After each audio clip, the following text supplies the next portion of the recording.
ഉഷേ ഉഷേ, നീ കോളേജിൽ ജോലി റിസൈൻ ചെയ്തു. ആരോട് ചോദിച്ചിട്ട് പറ, ആരോട് ചോദിച്ചിട്ടെന്ന്? ചോദിച്ചാൽ സമ്മതിക്കില്ലെന്നറിയാം, അതുകൊണ്ട് ഞാൻ തന്നെ. എന്താ നീ കാണിച്ച ധിക്കാരി? ലക്ഷം രൂപ കൊടുത്താൽ ജോലി കിട്ടും. രാജിവെക്കാതെ ഇനിയും ജോലിക്ക് പോയാൽ സ്റ്റുഡൻസിന്റെ റെസ്പെക്ട് കിട്ടും. അവിടെ എനിക്ക് തല ഉയർത്തി നടക്കാനൊക്കോ? അതുകൂടി ചോദിക്കൂ. കോളേജിലെ കുട്ടികൾക്ക് മുഴുവൻ ഈ സംഭവം അറിയാം. സ്റ്റാഫിൽ പലരുടെയും മുന്നിൽ വെച്ചാണ് പ്രിൻസിപ്പലിന് ഞാൻ പരാതി എഴുതി കൊടുത്തത്. അതിനെതിരായി നിങ്ങൾ എന്നെ കൊണ്ട് പറയിച്ചു, സ്റ്റേറ്റ്മെന്റ് എഴുതി വാങ്ങിച്ചു. ഞാൻ ഇനി എങ്ങനെ അവരെ ഫേസ് ചെയ്യും? എന്നെ അപമാനിച്ച കുട്ടിയെ ക്ലാസ്സിൽ എത്തിക്കൊണ്ട് എനിക്ക് പഠിപ്പിക്കാൻ കഴിയില്ല. പിന്നെ ചുമ്മാ വീട്ടിലിരിക്കാൻ അത് നടപ്പില്ല. നിങ്ങൾ അതേ പറയൂ. നാണം കിട്ടിയ ജോലി ചെയ്താലും നിങ്ങൾക്ക് ശമ്പളം കിട്ടിയാൽ മതി. സോഷ്യൽ മൊറാലിറ്റി വിടാതെ പ്രാക്ടീസ് ചെയ്യുന്ന യോഗ്യന്മാരായ വക്കീലന്മാർ എത്രയോ ഉണ്ട്. നിങ്ങൾക്ക് ആ മാന്യതയില്ല. നിന്റെ മറ്റവനുണ്ടായിരിക്കും മാന്യത. ആ ചെറ്റ പോലീസുകാർ കളവും കൊള്ളയും ചെയ്യുന്നവരെ പിടിക്കുന്നവരാണ്. ആ ക്രിമിനൽസിനെ ഡിഫെൻഡ് ചെയ്യുകയല്ലേ നിങ്ങളുടെ ജോലി. അവരുടെ കാശ് വാങ്ങി ജീവിക്കുന്ന നിങ്ങളെ പോലെ ചെറ്റത്തരം പോലീസുകാർക്കില്ല. പറഞ്ഞ കൊന്നുകളയും തന്നെ. ഇല്ല, നിങ്ങൾ എന്നെ കൊല്ലില്ല. എന്റെ അച്ഛന്റെ സ്വത്തുക്കൾ മുഴുവൻ തട്ടിയെടുക്കുന്നവരെ ഇങ്ങനെ ടോർച്ചർ ചെയ്യുകയുള്ളൂ. പണമാണ് നിങ്ങൾക്ക് വലുത്. ഭാര്യയുടെ കൈ മുറിച്ചാലും കഴുത്തറുത്താലും കക്ഷികളെ നിങ്ങൾ പിണക്കില്ല. അവളെ ഒരു കോളേജ് സ്റ്റുഡന്റ് റേപ്പ് ചെയ്താലും നിങ്ങൾക്ക് പരാതിയില്ല. പണത്തിന് വേണ്ടി സ്വന്തം ഭാര്യയെ അന്യപുരുഷന്റെ കടപ്പുറയിലേക്ക് അയക്കാനും നിങ്ങൾ മടിക്കില്ല.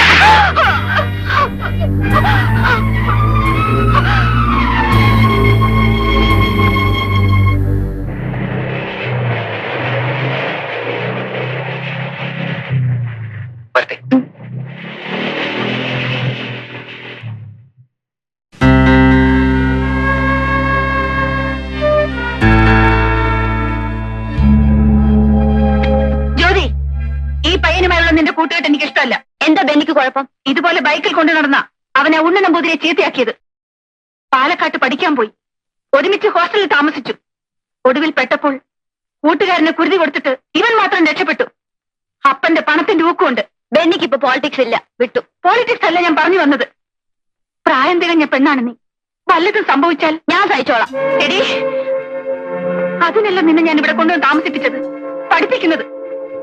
മേലിൽ ഇങ്ങനെ വല്ലതും കണ്ടാൽ അന്ന് നിന്നെ ഞാൻ നാട്ടിലയക്കും. അതാവും ചേച്ചിക്ക് സൗകര്യം എന്നെ ഒഴിവാക്കാൻ. എന്താണ് നീ പറഞ്ഞത്? ഫാദരയ്ക്ക് പുറത്തു പോകാതെ ഫ്രണ്ട്സിനെ ഇങ്ങോട്ട് വരുത്താമല്ലോ ഞാനില്ലെങ്കിൽ. ജ്യോതി,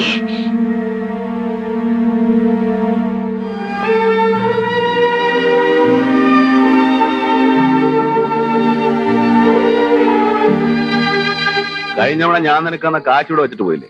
എന്താ കാര്യം? എനിക്ക് ആവശ്യമില്ല. എന്നിട്ട് പിന്നെ നീ ഇവിടെ വന്ന ആവശ്യത്തിന് നാവിലൊരു തെറിയും വരുന്നില്ലല്ലോ. ചക്കാത്തനാണ് നീ വന്നത്. പോലീസുകാരുടെ സ്വഭാവം നിനക്കറിയോ? പ്രൈവറ്റ് ബസ്സിൽ കയറിയ ഫീസ് മുതൽ കാശ് കൊടുക്കൂല. മുടി വെട്ടുന്ന ബാർബർക്ക് കാശ് കൊടുക്കൂല. ഓഫീസർമാര് ബാറിൽ കയറിയ ബില്ല് കൊടുക്കൂല. ബില്ല് ആര് കൊടുക്കൂല? ഓഫീസർ. അല്ലടി, ബാറുടമ ഓഫീസർക്ക് ബില്ല് കൊടുക്കൂല. പക്ഷെ എനിക്ക് തരും. തന്നില്ലെങ്കിൽ ചോദിച്ചു വാങ്ങിക്കും. എന്നാ എനിക്ക് ആരുടെയും സൗജന്യമൊന്നും വേണ്ട. വേണ്ട, സാറിന് പണം തരണമെന്നല്ലോ. അത്രേ ഉള്ളൂ, കൂടുതലും ഇല്ല കുറവില്ല. ഫിക്സഡ്. എന്നാൽ ആ കാശിന് സാറ് എനിക്കൊരു സാരി വാങ്ങിച്ചു തരൂ. സാരി എന്ന് വെച്ചാ പുടവ. ഞാൻ നിനക്ക് പുടവ വാങ്ങി തരണം. ഞാൻ നിന്റെ നായരാവണം. പുതിയ ഉള്ളവനോടി ഞാൻ കുടി നിർത്തി നിന്റെ ഭാഗം, അല്ലെങ്കിൽ അടിച്ചിന്റെ പല്ലി ഞാൻ കുടിച്ചാ പോവാം. കുടി നിർത്തിയോ? ഉപ്പ് ഇപ്പഴങ്ങ് എടുത്തു വെച്ചുള്ളൂ. എടാ നാറി, സോറി തിരുമേനി, ഇവിടെ നിന്ന് അങ്ങോട്ട് വിടവുള്ള. അതുകളാ. നിനക്ക് വേണ്ടി മാക്സിമം എനിക്ക് ചെയ്യാവുന്നത് ഒരു ചിന്ന വീട് വെച്ചുതരാം. കീപ്. പക്ഷെ നീ പുറത്ത് വേറെ ഒരുത്തനുമായിട്ട് ബന്ധപ്പെടാൻ പാടില്ല. പാടിയാ കൊല്ലും. നിനക്കുള്ള ചെലവ് ഞാൻ തരും. പിന്നെ ഈ ഓട്ടം നിർത്തണം. ഷെഡി കയറി കിടന്നോളാം. പറ, എത്ര രൂപ വേണം? എന്നെ വിലക്കെടുക്കാനാണോ? സാറ് കൈക്കൂലി വാങ്ങില്ലെന്നാ ഞാൻ കേട്ടത്. അത് നല്ല തുക ആരും തരാത്തോണ്ടാ. അതുകളാ. എന്റെ യോഗ്യതയെ പറ്റിയൊന്നും നീ പറയണ്ട. കാശ് പറ. പിന്നെ ശമ്പളമല്ലേ ഉള്ളൂ. മാസം 1500 ഒക്കില്ല. ഒരു രാത്രി കൊണ്ട് അതിലിരട്ടി ഞാൻ ഉണ്ടാക്കും സാർ. സാറിന് എന്നെ വിലക്കെടുക്കാനാവില്ല. നിങ്ങൾക്ക് വേണോ പണം, സ്ഥലം മാറ്റം, പ്രമോഷൻ? ഞാൻ വാങ്ങിച്ചു തരാം. തിരുവനന്തപുരത്തേക്ക് പോണ്ട. അവന്മാർ ഇവിടെ കൊണ്ടുതരും. എടി, നീ എനിക്ക് പ്രൊമോഷൻ ഇടാം. വേണ്ട സാർ. കാശാണ് സാറ് വിലമതിക്കുന്നതെങ്കിൽ എന്തൊരു സാർ ഈ ജോലി? കാലത്ത് മുതൽ ബൂട്ടും തൊപ്പിയും കാക്കിയിട്ട് നടന്നാൽ നിങ്ങൾക്ക് എന്തോ കിട്ടും? അതിൽ കൂടുതൽ ദിവസവും 4 താടി പഠിച്ചു കൊടുത്താൽ അമ്പട്ടന് കിട്ടുമല്ലോ.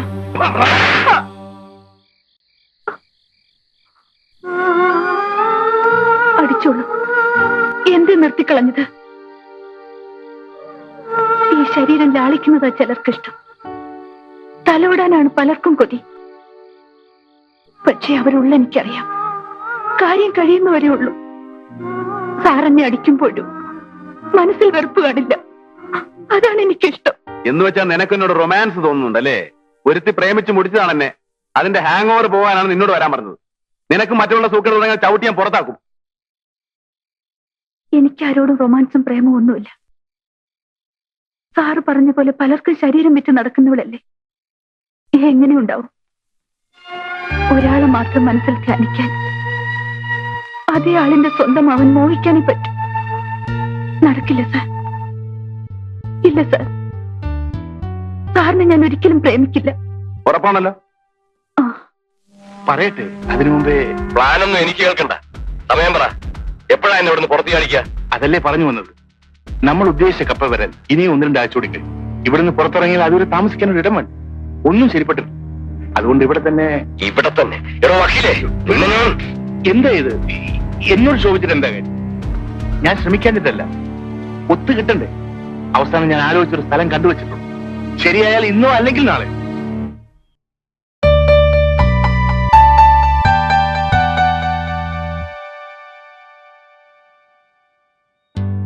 വരൂ. രാധയല്ലേ? അന്തർജനം. ഇരിക്കൂ. എന്റെ പേര് ഉഷ, വക്കീലിന്റെ. മനസ്സിലായി. പലപ്പോഴും ഇവിടെ വരുമ്പോ സംസാരിക്കണം തോന്നിയിട്ടുണ്ട്, കഴിഞ്ഞില്ല. ഇരിക്കൂ. 2-3 കൊല്ലായില്ലേ ഈ കേസ് അനിയന്റെ? ഒരിക്കൽ ഇവിടെ ഇരുന്ന നിങ്ങളുടെ അച്ഛൻ മകന്റെ കഥകൾ അദ്ദേഹത്തോട് പറഞ്ഞത്. കോളേജിൽ ഫൈനൽ ഇയർ ആയിരുന്നല്ലേ? കേട്ടപ്പോൾ അരുത്, എന്റെ ഇല്ലത്ത് ഇതേ കേൾക്കാറുള്ളൂ. അച്ഛൻ വാതോരാതെ എനിക്കും വേറെ ഒന്നും ഓർക്കാൻ കഴിയില്ല. പുറത്തിറങ്ങിയാലെങ്കിലും കുറച്ച് ആശ്വാസം ഉണ്ടാവുമെന്ന് കരുതി. സോറി, ഞാൻ നിങ്ങളെ വേദനിപ്പിക്കാൻ പറഞ്ഞതല്ല. മനസ്സ് മരവച്ചവർക്ക് എന്ത് വേദന. ഞാനിവിടെ കയറി വന്ന് അനാവശ്യം പറയാണെന്ന് തോന്നിയോ? ഏയ് ഇല്ല.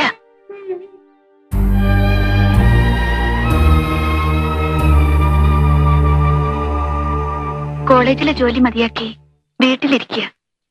ഇവിടെ ഒരാളെ സംസാരിക്കാൻ കിട്ടിയത് ഭാഗ്യായി. കേസിന് എത്ര രൂപ ചെലവായി? കൃത്യമായിട്ട് അറിയില്ല. അച്ഛന്റെ പ്രൊവിഡന്റ് ഫണ്ടും ഗ്രാറ്റുറ്റിയും പെൻഷൻ കമ്മ്യൂട്ട് ചെയ്ത കാശും മുഴുവൻ തീർന്നു. താമസിക്കുന്ന ഇല്ലത്തിന് പലർക്കും അവകാശമുണ്ട്. ഞങ്ങളുടേത് വിറ്റു. ഇപ്പോഴതുകൊണ്ടാ. കേസിന് പോയാൽ ഇതാ ഗതി. വക്കീലന്മാരുടെ സ്വഭാവം. എന്റെ മിസ്റ്ററും അതേ തൊഴിൽ തന്നെയാ.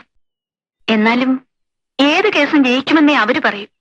നിങ്ങളുടെ കാര്യം തന്നെ എത്ര കോടതി കയറി, എന്തെങ്കിലും ഗുണം കിട്ടിയോ? തെളിയിക്കാൻ കഴിയില്ലെന്ന് അറിഞ്ഞിട്ടും തെളിവുണ്ട്. അതിനുവേണ്ടി ഞാനിങ്ങോട്ട് വന്നത്. എനിക്കറിയാം. എന്റെ മിസ്റ്റർ നിങ്ങളെ ഫോണിൽ വിളിച്ചു പറയുന്നത് ഞാൻ കേട്ടു. എല്ലാം വെറുതെ. എന്താ നിങ്ങൾ പറഞ്ഞു വരുന്നത്? നിങ്ങളുടെ അനിയൻ പോയി. കൂട്ടത്തിൽ ഉള്ളത് മുഴുവൻ വിറ്റ് ഈ കേസിന് ചെലവാക്കിയാൽ ആ പണവും നഷ്ടാവും. നിർത്തൂ. പുറമേ നിന്ന് ഉപദേശിക്കാൻ എളുപ്പാ. സ്വന്തം അനിയനെ പോലീസുകാർ പിടിച്ചോണ്ട് പോയി തച്ചു കൊന്നാൽ നിങ്ങളിത് പറയില്ല. കുടുംബത്തിന്റെ ഏക ആന്തരിയായിരുന്നു ഞങ്ങളുടെ ഉണ്ണി. അവനേക്കാൾ വലുതല്ല ഞങ്ങൾക്ക് പണം, ഈ കഷ്ടവും നഷ്ടവും ഒന്നും. നിങ്ങളുടെ ഭർത്താവ് പോലീസുകാർക്കെതിരായി വാദിക്കുന്നതിൽ ഭയമുണ്ടെങ്കിൽ അത് പറയൂ. ഞാൻ വേറെ വക്കീലിനെ നോക്കിക്കോളാം. അയ്യോ, ഞാൻ പറഞ്ഞു വന്നത് ഈ കേസ് നടത്തരുതെന്നല്ലേ? ഞാൻ മുഴുവനും കേട്ടു. മിസ് രാധ, നിങ്ങളോടുള്ള സഹതാപം കൊണ്ടല്ല അവൾ ഇങ്ങനെ പറഞ്ഞത്. സ്വന്തം കാമുകനെ രക്ഷിക്കാനാണ്. ഈ കേസിൽ 1-ാം പ്രതി ഇൻസ്പെക്ടർ ബൽറാം കല്യാണത്തിന് മുമ്പ് ഇവളുടെ ഇഷ്ടക്കാരനായിരുന്നു. പിന്നീട് അറിഞ്ഞിട്ടും എന്റെ കുഞ്ഞിന്റെ അമ്മയായതുകൊണ്ടാണ് ഞാൻ അവളെ വീട്ടിൽ താമസിപ്പിക്കുന്നത്. ബൽറാമിന് നിയമത്തിൽ നൽകാവുന്ന ഏറ്റവും വലിയ ശിക്ഷ കൊടുപ്പിക്കാൻ ഒരു വക്കീലം നിലവിട്ട് ഞാൻ പ്രവർത്തിക്കുന്നത് കൊണ്ട് തന്നെയാണ്.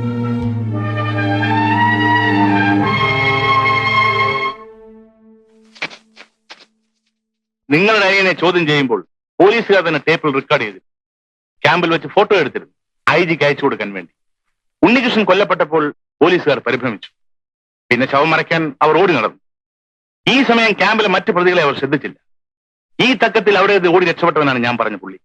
ഒഴിഞ്ഞ ക്യാമ്പിൽ നിന്ന് ക്യാമറയും ടേപ്പ് റെക്കോർഡറും പണമുണ്ടാവുമെന്ന് കരുതി പോലീസ് രഹസ്യരേഖകളാണെങ്കിൽ ഒരു ബ്രീഫ് കേസും എടുത്താണ് അവൻ സ്ഥലം വിട്ടത്. നമുക്ക് വേണ്ടപ്പെട്ട തെളിവുകളാണ് ഇതൊക്കെ. എന്ത് വില കൊടുത്തും നാം അത് നേടിയെടുത്തേ പറ്റൂ. എന്ത് വില കൊടുക്കേണ്ടി വരും സർ? അതെത്രയായാലും ഞാൻ കൊടുക്കും. എന്റെ ഒരു പ്രശ്ന ഇഷ്യൂ ആണ് ഈ കേസ്. പക്ഷേ നിങ്ങളുടെ ഒരു സഹായം എനിക്ക് വേണം. എന്ത് സഹായം? അവനെ ഇപ്പോൾ പോലീസ് വീണ്ടും കസ്റ്റഡിയിൽ എടുത്തിരിക്കുകയാണ്. ജയിലിലാണ്. പക്ഷെ ആ രേഖകളൊന്നും പോലീസിന് കിട്ടിയിട്ടില്ല. അവനത് രഹസ്യമായി ആരെയും ഏൽപ്പിച്ചിരിക്കുകയാണ്.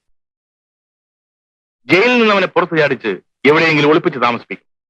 പലരും കയറി ഇറങ്ങുന്ന ഈ വീട്ടിൽ അതിനുള്ള സൗകര്യമില്ല. അതുപോലെ ഹോട്ടലും മറ്റു സ്ഥലങ്ങളും അപകടമാണ്. എന്റെ നോട്ടത്തിൽ ഒരു പോലീസ് ഓഫീസറുടെ മൂക്കിന് താഴെയുള്ള നിങ്ങളുടെ ഇല്ലം അതിനു പറ്റിയ സ്ഥലമാണ്. നിങ്ങൾക്ക് ധൈര്യമുണ്ടോ അവനെ താമസിപ്പിക്കാൻ? കൈവിട്ടാൽ നമുക്ക് നല്ലൊരു അവസരമാണ് നഷ്ടപ്പെടുക. മറ്റു റിസ്കുകൾ ഞാൻ എടുക്കാം. ഈ ഒരു കാര്യത്തിൽ നിങ്ങൾ എന്നെ സഹായിക്കും. എന്റെ അനിയനെ കൊന്നവരുടെ പ്രതികാരം ചെയ്യാൻ ഞാൻ എന്തും ചെയ്യും സർ. അതെനിക്കറിയാം. ആരാണ് ആള്? സത്യരാജ്.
ഹോസ്പിറ്റലിൽ കൊണ്ടുപോവാ. തല്ലും കണ്ടു.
അവിടെ വച്ചേക്കൂ.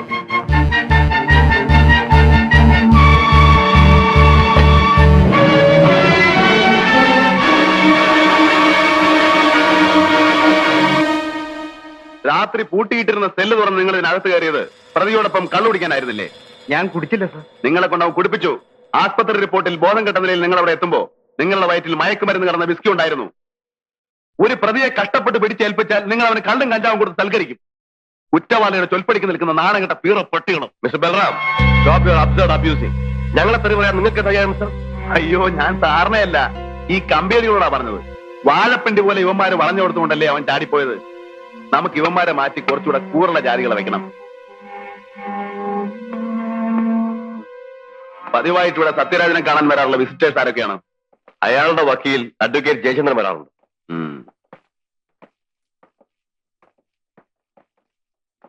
സർ, ഇത് സെല്ലിലെ ബാക്കിൽ എടുത്തുന്ന ജയിലിനകത്ത് വെച്ച് തനിക്ക് എങ്ങനെ ഈ കത്ത് കിട്ടി? കുട്ടൂസ് തന്നെയാണോ സർ? കുട്ടൂസോ? അവനല്ലേ നീ കുത്തിയത്?